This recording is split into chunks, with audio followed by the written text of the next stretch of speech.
Right, so then we come to Abraham. Now, Abraham, if you like, is the first Bill Gates, if you like, or the first... he's just this incredibly successful business person.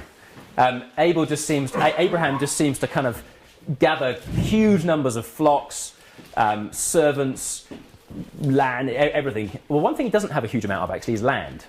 Because, of course, he hasn't yet taken his inheritance. He only has a small amount of land. But he still, nonetheless, accumulates a significant amount of possessions.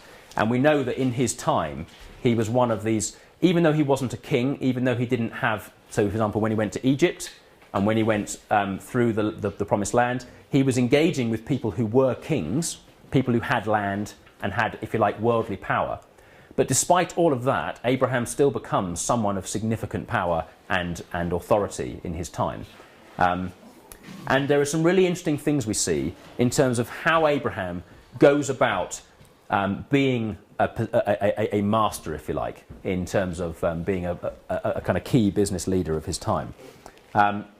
So one of the really kind of key things, if we look at Genesis chapter 13, and one of the kind of key things about Abraham generally is that he's a man who knows his position before God, and he's someone who walks in the promises of God.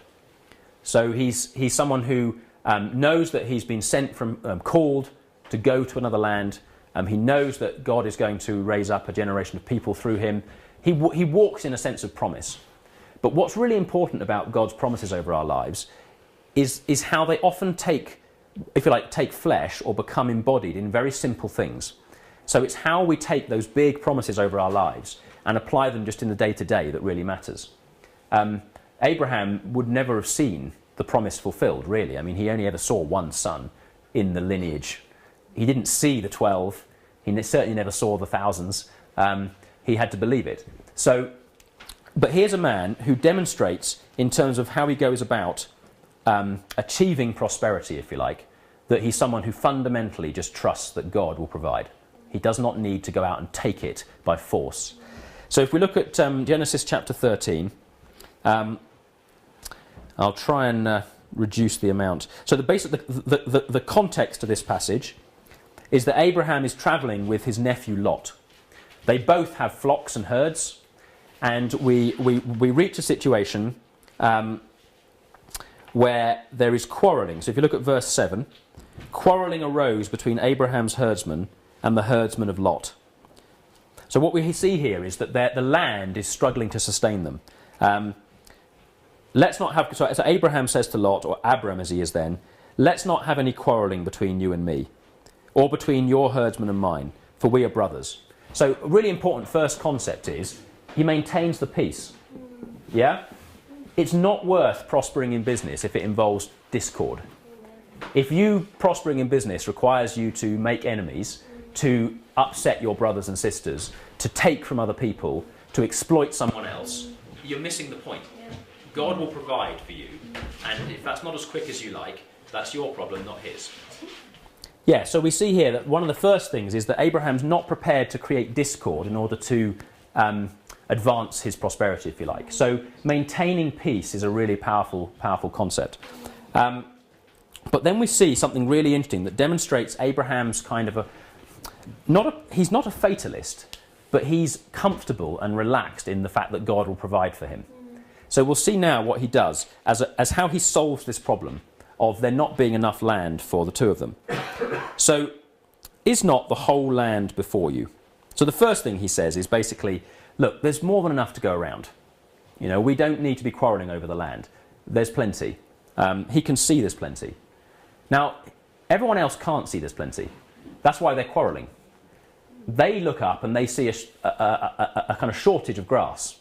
And they're saying, no, we want this bit, and I want the best bit, and you can't have this bit, and you've got your sheep need to go over there. And so they're quarrelling. Abraham looks and says, is not the whole land before us? Why does he say that? Because God's promised him a land, the whole land. And he knows that's before him. He knows what lies ahead.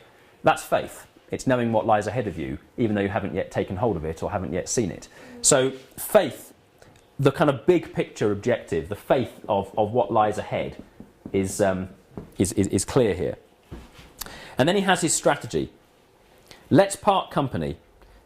If you go to the left, I'll go to the right.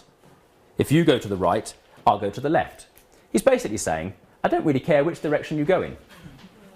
Because to be quite honest, it makes no difference. I'm in God's hands. I know this plentiful land, and I know whichever way I go, God will bless me.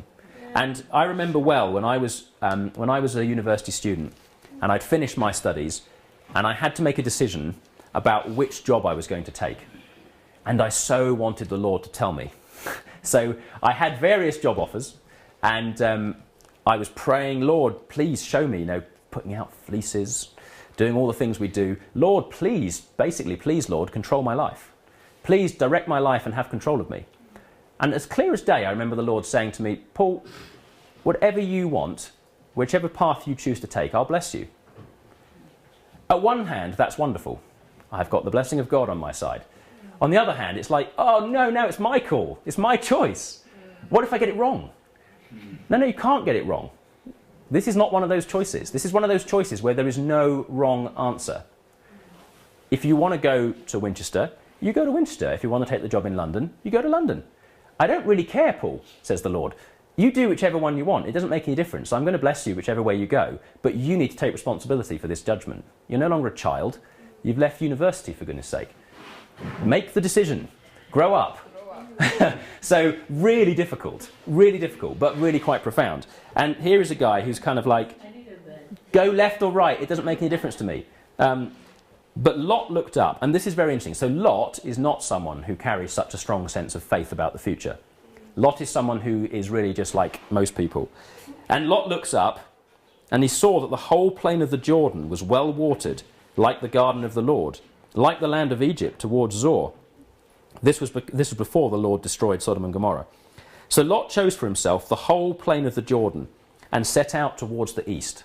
So how does he make his business decision? He looks out and he says, ooh, green grass. That's what I need. I know where I'm going. I'm going to head straight towards what I can see with my human eyes.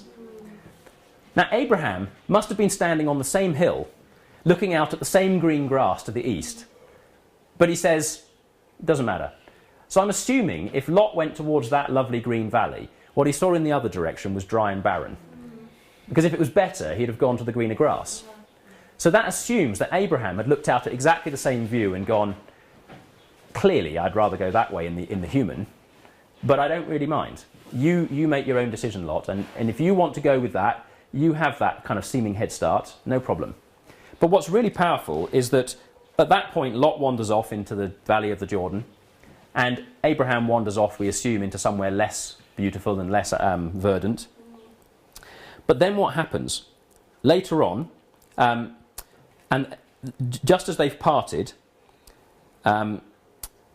Abraham then, it says, lived in the land of Canaan, while Lot lived among the cities of the plain and pitched his tents near Sodom. Now the men of Sodom were wicked and were sinning greatly against the Lord. So Lot, inadvertently, following what seemed to be greener grass, leads himself into a terrible place, a place of evil. He's tempted, in a sense, by the greener grass to go into that.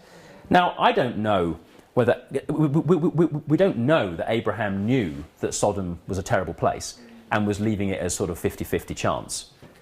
I think if he'd known how bad Sodom was going to be for Lot, he'd probably have said to his nephew out of compassion for him, whoa, don't, just stay with me a bit longer. Come with me and we'll go a bit further before we go off. But at this point, the Lord said to Abraham in verse 14, after Lot had parted from him, lift up your eyes from where you are and look north and south and east and west. All the land that you see, I will give to you and your offspring. Now, after Abraham had been prepared to lay it all down and let Lot choose the best of the land, God then reminds him, mate, don't worry, it's all yours. So actually, it doesn't matter which way Lot went. It's all yours. So eventually you'll get round to that valley anyway. Just let Lot have his time. And so the Lord is gracious to Abraham, but Abraham has the moment of faith first. Abraham does the right thing, and then immediately, no doubt him think, because you can imagine Abraham's thinking, well, I knew that was the right thing to do, Lord, but I mean, look at that green grass, and look at this barren land over here. I mean, why have I done this? Have I really made the right judgment? And we have those moments where we fear we've got it wrong, but we've done the right thing, but we still have a fear it may not work out. And the Lord steps in at that moment and just reassures him. Just don't worry, mate. Lift up your eyes. Look, the whole land's yours. And I will make your offspring like the dust of the earth, so that if anyone could count the dust, then your offspring could be counted. Go walk through the length and breadth of the land, for I am giving it to you. So he moved on from there to Hebron and built an altar to the Lord. So it's a very important moment in his life, but it begins with him just moving in a position of faith. So he like Abel had a spirit of generosity, Abraham has a spirit of faith. He believes in the fundamental goodness of God over his life, and he doesn't worry about the minutiae of little day-to-day decisions. But what's really fascinating is only a few chapters later, in fact only the next chapter, Lot, all his sheep are gone, he's living in the city, he's surrounded by sinners, and Abraham has to come to his rescue. Now at that point we see Abraham has even more sheep. He's even more prosperous, even though he went in seemingly the worst direction. And Lot, his nephew, needs him to rescue him. And we then begin to see that he gives a gift, for example, to the king of Melchizedek, which has huge spiritual significance in the book of Hebrews.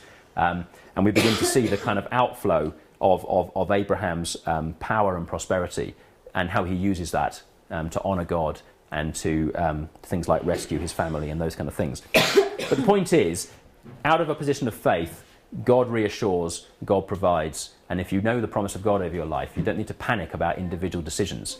You can, because it can blind us. We can panic about those little decisions to the point where we flounder, and we just need to kind of relax about the little decisions and recognise we walk in a much bigger picture, and God will honour his promises over your life.